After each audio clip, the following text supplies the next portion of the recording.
Have you ever felt that your acts of kindness are met not with gratitude, but with disrespect, or worse, exploitation?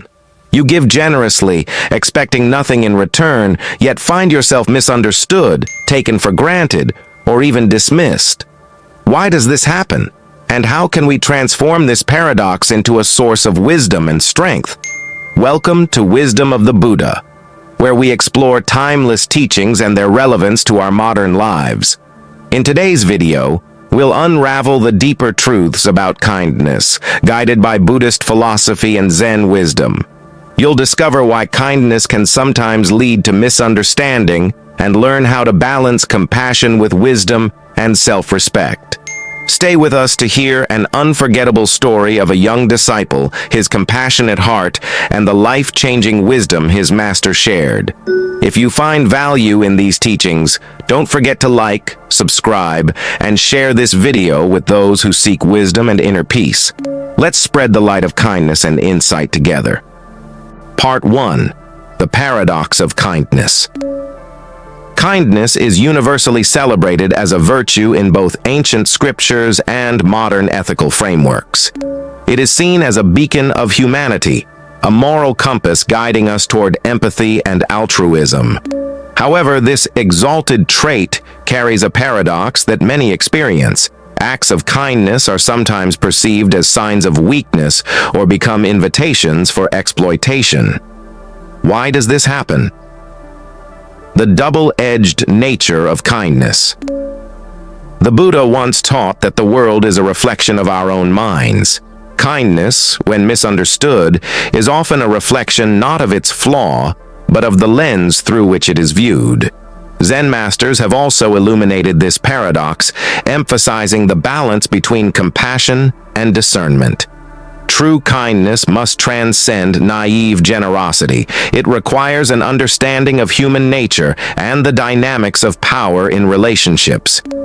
People often mistake unguarded kindness for submission, leading them to exploit or disrespect those who freely give. This is not a critique of kindness itself, but a reflection of imbalance, an imbalance in how kindness is given and perceived. Part 2. The Tale of the Disciple Story. Retelling with additional layers. In a quiet monastery nestled amidst lush hills, there lived a young disciple named Ananda. From a tender age, he believed that kindness was the ultimate expression of compassion. His childhood, marked by loss and a longing for connection, shaped his over-giving nature. Having lost his parents early, Ananda grew up under the care of a compassionate yet stern aunt, who often reminded him that goodness was the currency of respect and love. This instilled in him an unshakable resolve to be kind, no matter the cost. As a disciple, Ananda's acts of kindness became legendary. He carried burdens for his fellow monks, often skipping meals to feed the needy in nearby villages. At first, his peers admired his generosity, speaking of him with reverence. However, as time passed, the admiration turned into indifference.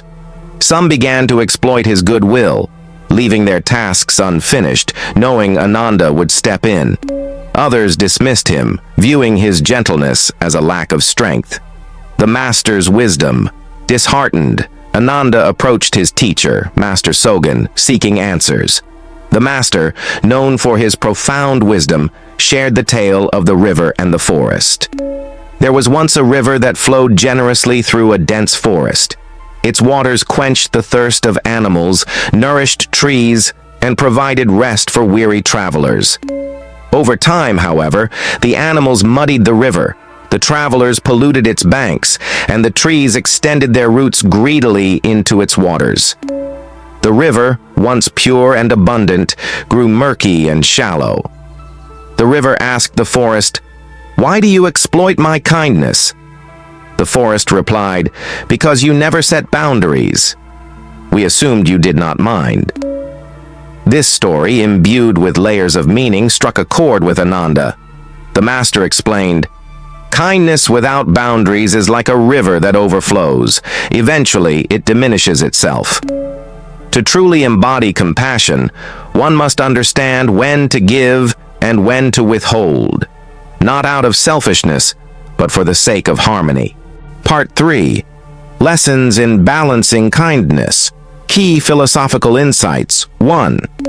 Kindness without wisdom leads to imbalance. Kindness, when given indiscriminately, can create dependency or foster exploitation. True compassion requires discernment to ensure that acts of kindness contribute to balance rather than chaos. 2. Boundaries. Reflect self-respect. Setting boundaries is not an act of selfishness, but of respect for oneself and others. Boundaries teach people the value of kindness and discourage them from taking it for granted. 3. Strength and kindness are interdependent. In Zen, the interplay between strength and kindness mirrors the balance of yin and yang. Kindness without strength is perceived as weakness. Strength without kindness becomes cruelty. Together, they create harmony. Practical frameworks, mindfulness practices. Before acting, pause and ask yourself, is my kindness rooted in genuine compassion, or am I seeking approval? Will this act uplift or enable others? The overflowing cup metaphor. Imagine kindness as water in a cup. If you keep pouring without replenishing, the cup will overflow and lose its essence.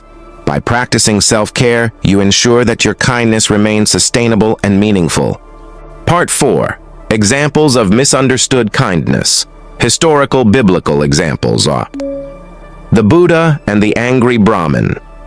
One of the most well-known stories about the Buddha involves his encounter with an angry Brahmin who insulted him harshly. The Buddha listened quietly and responded with calmness, asking, "If someone offers you a gift and you refuse it, to whom does the gift belong?" The Brahmin answered, "To the giver." The Buddha replied, "Then I refuse to accept your anger. It belongs to you." This story illustrates how the Buddha maintained his kindness without allowing himself to be emotionally manipulated.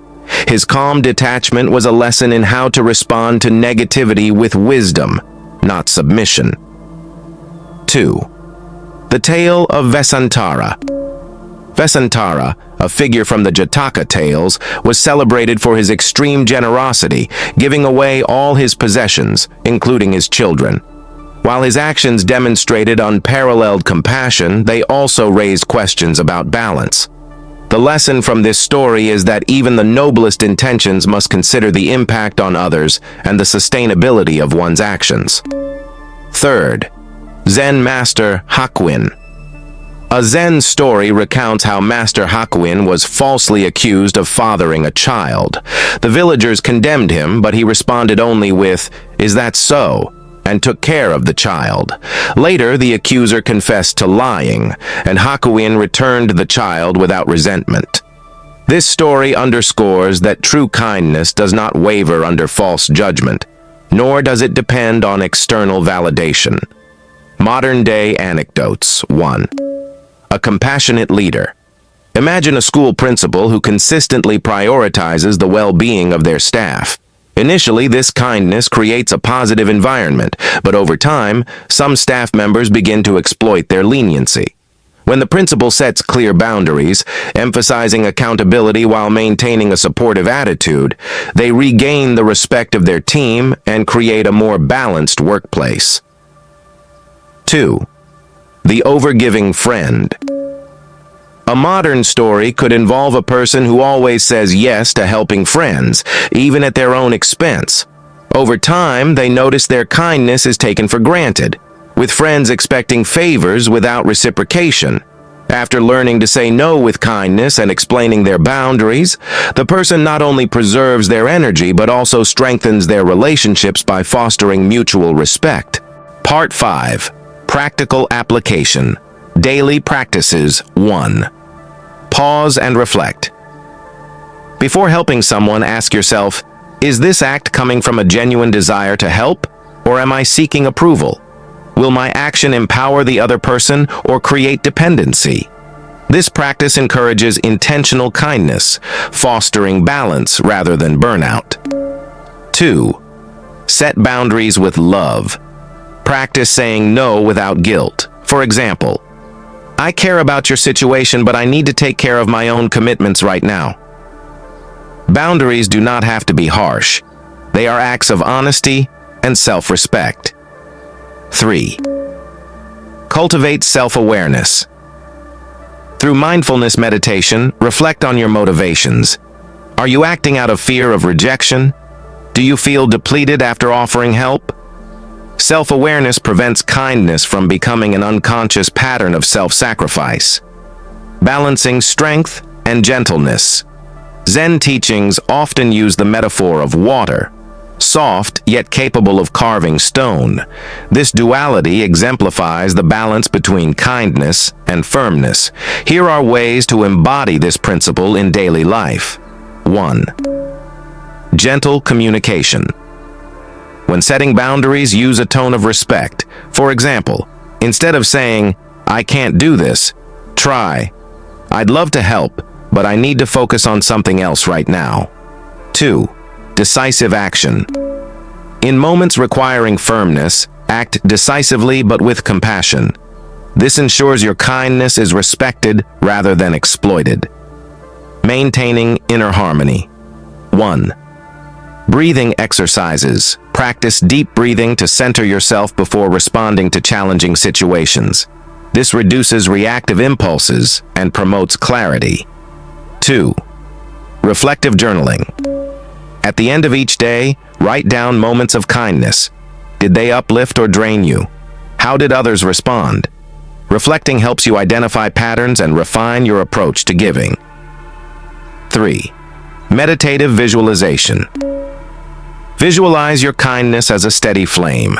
Imagine it warming those around you without burning out. This mental exercise reinforces sustainable compassion. Part 6. Integrating lessons into life. Real-life example. The balance of giving and receiving. A social worker once shared how she transformed her approach to kindness. Initially, she overworked herself to meet everyone's needs, often neglecting her own health. After learning mindfulness and boundary setting, she began prioritizing self-care. The result? She was not only more effective in her work, but also more respected by colleagues and clients. Applying Buddhist wisdom to relationships. 1. In friendships. If a friend consistently takes advantage of your generosity, calmly express your feelings. For instance, I value our friendship, but I feel my help is being taken for granted.